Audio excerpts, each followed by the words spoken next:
दोस्तों नमस्कार, आप देख रहे हैं वायरल सच। स्वागत है एक बार फिर से आज की बड़ी और ताजा खबरों में। सभी खबरें selected.com की। बस आपसे निवेदन है, कृपया वीडियो को लाइक कर दें, चैनल को सब्सक्राइब कर लें और घंटी बटन जरूर दबा दें। भाई पहली बड़ी खबर, गांधी परिवार से बिना मिले ही गए मुख्यमंत्री अमरिंदर सिंह, बदला जा सकता है पंजाब कांग्रेस का अध्यक्ष। ये आपको बता दें कि पंजाब के मुख्यमंत्री कैप्टन अमरिंदर सिंह कांग्रेस की अंतरिम अध्यक्ष सोनिया गांधी और पूर्व अध्यक्ष राहुल गांधी से बिना मुलाकात किए ही 2 दिन बाद पंजाब चले गए। हालांकि पार्टी ने स्पष्ट कर दिया है कि अमरिंदर सिंह पद पर बने रहेंगे। साथ ही अमरिंदर सिंह के खिलाफ पार्टी नेताओं की शिकायतों को दूर करने के प्रयास जारी रहेंगे। दूसरी ओर सोनिया गांधी द्वारा पंजाब कांग्रेस इकाई में अंदरूनी कलह को सुलझाने के लिए गठित 3 सदस्यीय पैनल भी नेताओं से मुलाकात करता रहेगा। पंजाब में बेअदबी के मामलों में सरकार की निष्क्रियता और सरकार में दलितों के कम प्रतिनिधित्व का हवाला देते हुए नेताओं के एक वर्ग ने अमरिंदर सिंह के नेतृत्व पर आपत्ति जताई है। लेकिन कांग्रेस ने अगले साल होने वाले राज्य चुनावों की ओर इशारा करते हुए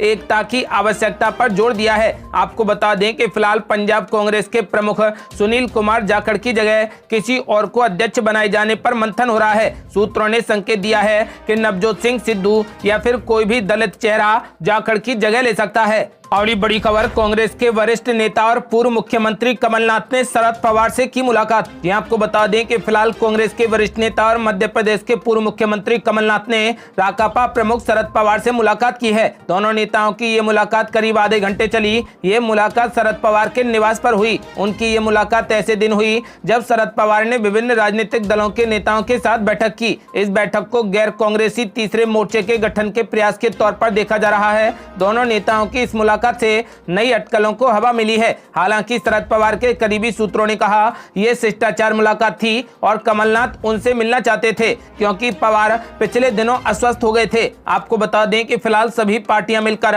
बीजेपी के खिलाफ एक नया मोर्चा खोलने की तैयारी में हैं। और बड़ी खबर, असदुद्दीन ओवैसी ने नई तरीके से ली उत्तर प्रदेश में सियासी एंट्री, वफादारी एग्रीमेंट और आवेदन के साथ मांगी फीस। यह आपको बता दें कि असदुद्दीन ओवैसी की पार्टी AIMIM उत्तर प्रदेश में 2022 का विधानसभा चुनाव लड़ने की तैयारी में जुट गई है। असदुद्दीन ओवैसी की पार्टी यूपी चुनाव के लिए उम्मीदवार तलाश रही है। AIMIM ने इच्छुक उम्मीदवारों से आवेदन मंगाना शुरू कर दिया है। असदुद्दीन ओवैसी की पार्टी AIMIM ने यूपी विधानसभा चुनाव के लिए टिकट मांगने वालों के लिए एक फॉर्मेट तैयार किया है। यानी एक फॉर्मेट को लेकर ये सारी तैयारियां की गई हैं। इसी फॉर्मेट में इच्छुक उम्मीदवार आवेदन कर सकते हैं। इसमें एक लॉयल्टी एग्रीमेंट भी शामिल होगा। वफादारी अनुबंधन में कहा गया है कि टिकट न मिलने की स्थिति में भी आवेदक पार्टी के लिए ईमानदारी से काम करते हुए चुनाव में पार्टी के लिए प्रचार करेगा। आपको बता दें कि असदुद्दीन ओवैसी की पार्टी में टिकट के लिए आवेदन मुफ्त में नहीं होगा। आवेदकों के फॉर्म के साथ 10,000 रुपए का आवेदन शुल्क भी देना होगा।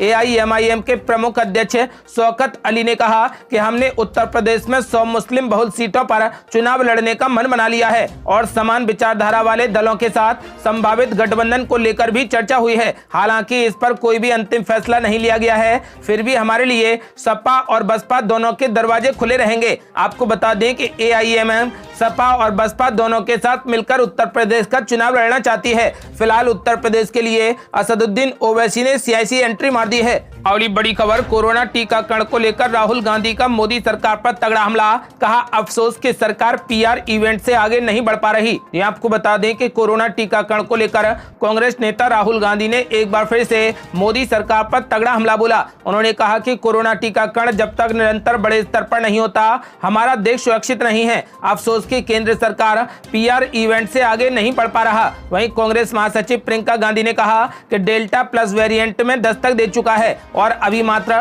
3.6% जनसंख्या का पूर्ण वैक्सीनेशन हुआ है। लेकिन PM महोदय EM इवेंट मैनेजर की भूमिका अपनाए हुए हैं। खुद की पीठ थपथपाने के अगले ही दिन वैक्सीनेशन में 40% की गिरावट आ गई है। आपको बता दें कि फिलहाल कोरोना टीके की 88 लाख से अधिक खुराकें दी गई हैं और इससे एक दिन पहले ही टीकाकरण की नई नीति लागू होने के पहले दिन 82 लाख से अधिक टीके की खुराक लगाई गई थी। इसी को लेकर विपक्ष केंद्र पर हमलावर हो गया है। और ये बड़ी खबर, रेल यात्रियों का सफर अब होगा और आसान। इसी महीने चलेंगी 600 से ज्यादा ट्रेनें। ये आपको बता दें कि ट्रेन में यात्रा करने वाले लोगों के लिए बड़ी अच्छी खबर है। भारतीय रेलवे यात्रियों के लिए 660 ट्रेनें और चलाने जा रहा है। देश में कोरोना संक्रमण के घटते मामलों के बीच रेलवे ट्रेनों की संख्या में बढ़ोतरी कर रहा है। रेलवे के मुताबिक कोरोना महामारी से पहले हर दिन औसतन लगभग 1768 मेल या फिर एक्सप्रेस ट्रेनों का संचालन किया जा रहा था और शुक्रवार तक प्रतिदिन 983 ट्रेनें चल रही थी, जो कि कोविड के पहले की संख्या का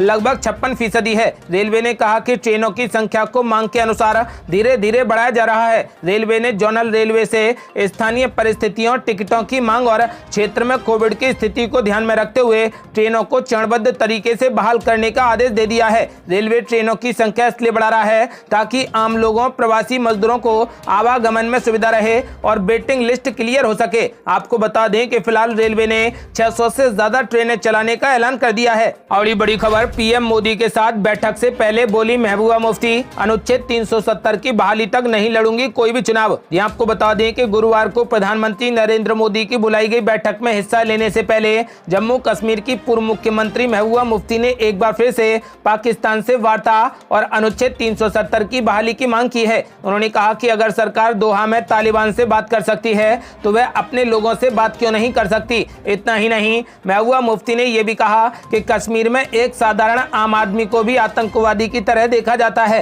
महबूबा मुफ्ती ने कहा कि नरेंद्र मोदी सिर्फ एक व्यक्ति नहीं बल्कि वो देश के प्रधानमंत्री हैं और मैं अपना भरोसा प्रधानमंत्री पद पर दिखा रही हूं। अगस्त 2019 में जो भी हुआ वो अस्वीकार्य है। राज्य को विशेष दर्जा देने वाले अनुच्छेद 370 को असंवैधानिक तौर पर हटाया गया। ये एक पुल था जिसके रास्ते में हमारी भावनाएं बाकी भारत के साथ जुड़ी थी। हम इससे कम पर कुछ भी नहीं मानेंगे। हम अनुच्छेद 370 की बहाली चाहते हैं। महबूबा मुफ्ती ने आगे ये भी कहा कि ये देश बीजेपी के घोषणा पत्र से नहीं बल्कि संविधान से चलेगा। उन्होंने कहा कि मैं स्पष्ट बता रही हूं कि अगर अनुच्छेद 370 और 35A बहाल नहीं किए जाते तो मैं कभी भी चुनाव नहीं लड़ूंगी। और ये बड़ी खबर, महबूबा मुफ्ती के बयान से फारूक अब्दुल्ला ने झाड़ा पल्ला। हम पाकिस्तान की नहीं बल्कि वतन की बात करेंगे। ये आपको बता दें कि जम्मू कश्मीर को लेकर पीएम नरेंद्र मोदी की मीटिंग में हिस्सा लेने पहुंचे फारूक अब्दुल्ला ने गुपकार गठबंधन की सहयोगी महबूबा मुफ्ती के पाक से बातचीत वाले बयान से पल्ला झाड़ लिया। आपको बता दें कि दिल्ली पहुंचने पर फारूक अब्दुल्ला ने महबूबा मुफ्ती के बयान को लेकर कहा कि हमें पाकिस्तान के बारे में बात नहीं करनी चाहिए और बल्कि हमें अपने वतन को लेकर चर्चा करनी चाहिए। अब्दुल्ला ने कहा कि हमें अपने वतन से ही मतलब है और उसके पीएम से ही बात करने के लिए हम यहां पर आए हैं। हालांकि फारूक अब्दुल्ला ने यह बताने से इनकार कर दिया कि वह पीएम की मीटिंग में किस मुद्दे पर बात करेंगे। आपको बता दें कि फारूक अब्दुल्ला ने न्यूज चैनल से बातचीत के दौरान कहा कि पीएम मोदी की ओर से मीटिंग बुलाए जाने का भी स्वागत किया है। आपको बता दें कि अब्दुल्ला ने कहा कि ये देर से आने लेकिन दुरुस्त आने जैसा है। अब्दुल्ला ने कहा कि हम उम्मीद करेंगे कि प्रधानमंत्री और गृह मंत्री हम लोगों की बात को शांति से सुने और कोई ऐसा हल निकालें जिससे राज्य में अमन कायम हो। यही नहीं, उन्होंने कहा कि पीएम मोदी संग मीटिंग के बाद हम मीडिया को इस बारे में जानकारी देंगे कि हमने क्या प्रस्ताव रखे हैं और क्या बात हुई है। फारूक अब्दुल्ला ने पीएम मोदी से मांगों को लेकर कहा कि हम चाहते तो आसमान हैं लेकिन फिलहाल उनसे बात करेंगे ताकि राज्य में अमन कायम हो सके। और ये बड़ी खबर, महबूबा मुफ्ती के पाक प्रेम के खिलाफ तिरंगा लेकर जम्मू में सड़कों पर उतरे लोग, जेल भेजने की मांग। ये आपको बता दें कि जम्मू कश्मीर के मामले में पाकिस्तान को भी बातचीत में शामिल करने के महबूबा मुफ्ती के प्रस्ताव का जम्मू में विरोध शुरू हो गया। आपको बता दें कि गुरुवार को जम्मू में डोंगरा फ्रंट नाम के संगठन से जुड़े लोग सड़कों पर उतरे और महबूबा मुफ्ती के खिलाफ विरोध प्रदर्शन किया। यही नहीं, प्रदर्शनकारियों ने मांग की है कि इस बयान के लिए महबूबा मुफ्ती को जेल के अंदर डाला जाना चाहिए। एक प्रदर्शनकारी ने कहा कि ये आंदोलन महबूबा मुफ्ती के बयान के खिलाफ है जो उन्हें गुपकार गठबंधन दलों की मीटिंग के बाद दिया था। उनका कहना था कि कश्मीर के मसले पर पाकिस्तान भी एक पार्टी है और उससे बातचीत की जानी चाहिए। आपको बता दें कि उन्हें इस बयान के लिए जेल भेजा जाना चाहिए। आपको बता दें कि प्रदर्शनकारियों ने सरकार से मांग की है कि महबूबा मुफ्ती को जल्द से जल्द जेल के अंदर डाल दिया जाए। और बड़ी खबर, राजस्थान कांग्रेस में बड़ी गुटबाजी के बीच निर्दलीय विधायकों ने बैठक कर बढ़ाई सियासी सरगर्मी। अशोक गहलोत के समर्थन का किया इशारा। ये आपको बता दें कि राजस्थान कांग्रेस में मचा सियासी घमासान अभी खत्म होता नजर नहीं आ रहा। इस बीच यहां पर निर्दलीय विधायकों ने बुधवार को एक बैठक कर सियासी सरगर्मी और तेज कर दी है। 13 में से 12 निर्दलीय विधायक इस बैठक में शामिल हुए।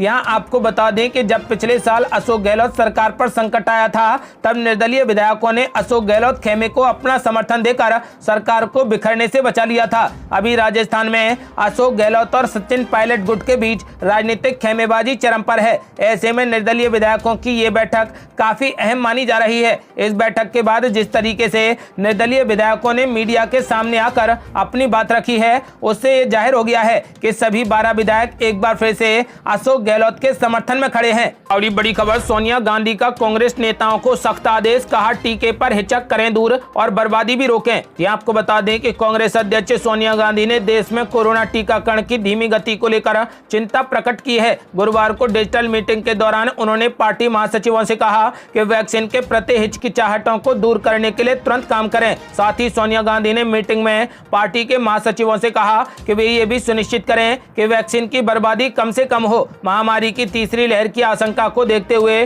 तेजी से तैयारी करने और खासकर बच्चों की सुरक्षा के लिए कदम उठाए जाने की जरूरत है। सोनिया गांधी ने कहा कि महामारी से संबंधित 2 अतिरिक्त बिंदुओं पर भी मैं कुछ कहना चाहती हूं। विशेषज्ञ अब से कुछ महीनों बाद संभावित तीसरी लहर की बात कर रहे हैं। उनमें से कुछ आने वाले महीनों में बच्चों की इस महामारी के प्रति वैधता की ओर इशारा कर रहे हैं। आपको बता दें कि इस पर भी तत्काल ध्यान देने की आवश्यकता है और हमें इस संबंध में प्रभावशाली कदम उठाने चाहिए ताकि बच्चों को इस आपदा से बचाया जा सके। ये थी अब तक की बेहद बड़ी खबरें। यदि आप भी चाहते हैं कि भारत कोरोना मुक्त हो जाए तो इस वीडियो को लाइक कर अपनी राय हमें कमेंट बॉक्स में जरूर दें। यदि आपने अभी तक हमारे चैनल को सब्सक्राइब नहीं किया है तो कृपया चैनल को सब्सक्राइब कर घंटी बटन जरूर दबा दें। जल्दी मिलते हैं बड़ी अपडेट के साथ, तब तक के लिए जय हिंद, जय भारत।